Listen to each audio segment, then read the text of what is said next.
अस्सलाम वालेकुम नाज़रीन, मैं हूं आपका होस्ट मालिक रियाज और हमारे साथ मौजूद हैं डॉक्टर साबिर सियाल साहब। गंदम की जो काश्त है उसके लिए हम बात करते रहते हैं। डॉक्टर साबिर साहब का जो तजर्बा है एग्रीकल्चर के हवाले से और इनकी डिग्री भी एग्रीकल्चर में है, और ताकि आपको ज़्यादा से ज़्यादा पैदावार ले सकें। गंदम हम जहाँ जिस खेत में मौजूद हैं, राना महमूद साहब का खेत है, और यहाँ पे सारी जो डाली गई है मेडिसिन, जो खाद डाली गई है, और इसमें बीज जो इस्तेमाल किया गया है, डॉक्टर साबिर साहब ने सजेस्ट किया है, वो प्लॉट हम आपको दिखा रहे हैं। और दूसरी चीज़ ये है कि अभी जो दूसरा पानी इसमें लग चुका है, और क्या इसके बाद जो है किस तरह से इसको लेके चला जाए, जड़ी बूटियों का हवाले से क्या एहतियात किया जाए, और क्या चीज़ की जाए ताकि ज़्यादा ये तना जो है मजबूत हो और पैदावार जो है ज़्यादा हो सके। जी डॉक्टर साहब, बताइएगा कि किस तरह से इसको एहतियात किया जाए। जी, फ़र्स्ट ऑफ़ ऑल तो मैं थैंकफुल हूँ मलिक साहब कि जी। आप माशाल्लाह एक बड़ा नोबल काज़ के लिए काम कर रहे हैं, पार्टिकुलरली फार्मर कम्युनिटी और बेसिकली बैकबोन है हमारी एग्रीकल्चर मईशत की भी। तो इस हवाले से मैं इसमें भी आपको मुबारकबाद पेश करूँगा कि आप ये ऐसा काम कर रहे हैं कि ऐसी कम्युनिटी को एड्रेस कर रहे हैं, जो आप कह सकते हैं कि तवक्कुल की बादशाह है अल्लाह ताला के।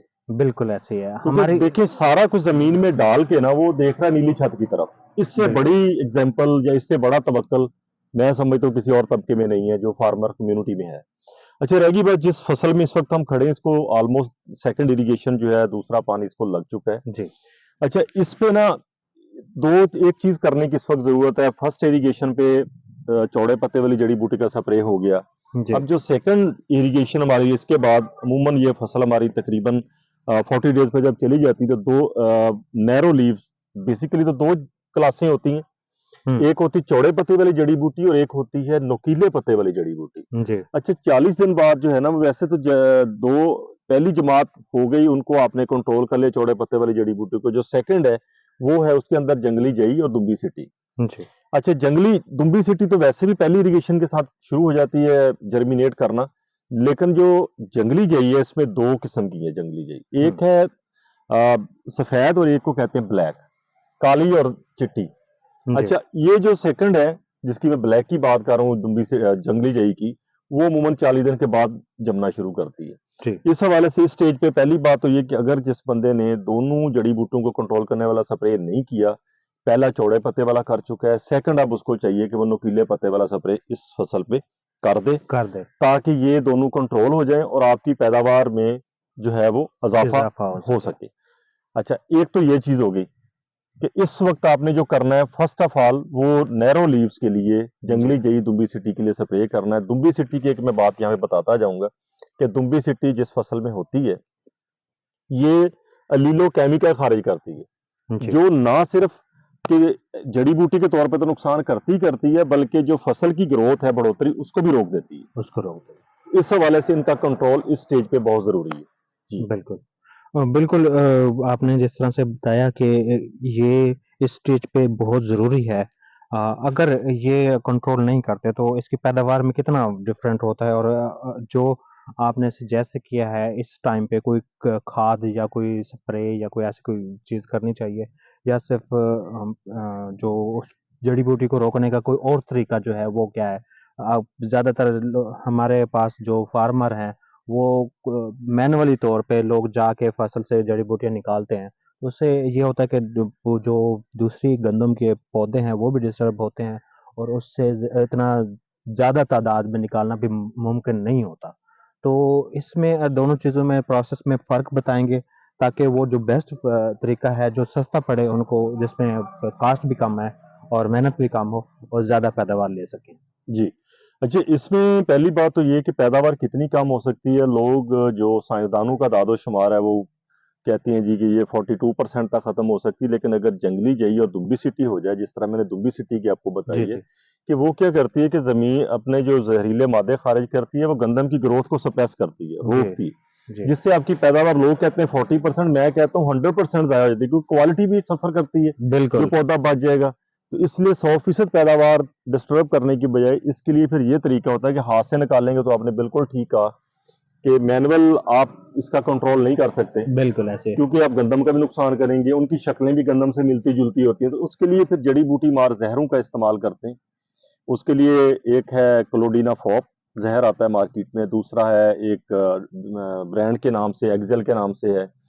इसी तरह मतलब अटलांटा सुपर है, वो दोनों जड़ी बूटियों को कंट्रोल कर रही होती है, बायर कंपनी की है। तो ये सारे जो वीडीसाइड्स हैं, इनका इस्तेमाल करके आप इसको कंट्रोल कर सकते हैं बर वक्त। इसके अलावा तीसरा हल हमारे पास ना है, ना हमें करना चाहिए, जी। मेरे ख्याल के मुताबिक जो मेरी रिसर्च है वो ये कहती है जी। जी, बिल्कुल बहुत शुक्रिया आपने इसको तफ़सील से बताया और मज़ीद फार्मर से मैं एक बात शेयर करूँगा कि अगर आपको इन तरीकों में कोई भी मुश्किल पेश आती है, तो आप कमेंट करें, हम आपको मुकम्मल रहनुमाई करेंगे और अगर आपकी फ़सल में कोई और चीज़ और कोई जड़ी-बूटी वग़ैरह है, तो उसको तल्फ़ करने के लिए जो वो आपसे पूछ सकते हैं, कौन-सी जो है हो सकती हैं, क्योंकि मुख्तलिफ़ इलाकों में मुख्तलिफ़ किस्म की बीमारियाँ या मुख्तलिफ़ किस्म की बूटियाँ होती हैं, तो वो क्या उसका सजेस्ट करेंगे आप? जी देखिए, ये बात मैंने कर दी ऑलमोस्ट। देखने में या गंदम में ऑलमोस्ट सेम तरह की हो रही होती हाँ है जी। जड़ी बूटी।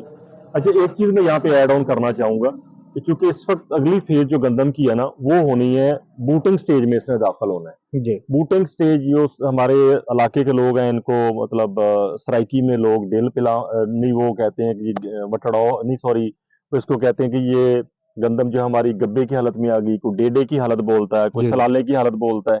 तो जी, पढ़ी लिखी ज़ुबान में इंग्लिश में हम बूटिंग स्टेज बोलते हैं या गोद की हालत बोलते हैं, तो ये वो हालत होती है।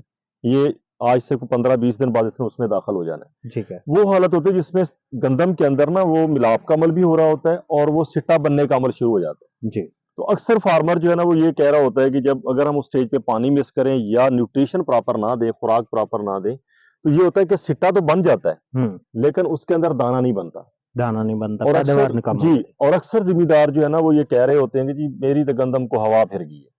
ये जी, कॉन्सेप्ट चल रहा होता है। लेकिन बेसिक ऑब्जेक्टिव उसके अंदर यही होता है कि वो हवा नहीं फिर रही होती, उस स्टेज पे उसने वो जो डेफिशिएंसीज़ है उनको मेकअप नहीं किया होता। जी, अच्छा, इस स्टेज पे आपको बूटिंग स्टेज पे मैं इन शॉर्ट करता हूँ कि आपको हर हालत में वो न्यूट्रिशन देनी पड़ेगी। जी, लेटेस्ट रिसर्च ये थी कि जी आप पहले 40 दिन में खाद मुकम्मल कर दें, जी, लेकिन जो प्रीवियस रिसर्च हो रही थी उसकी बात कर रहा हूँ।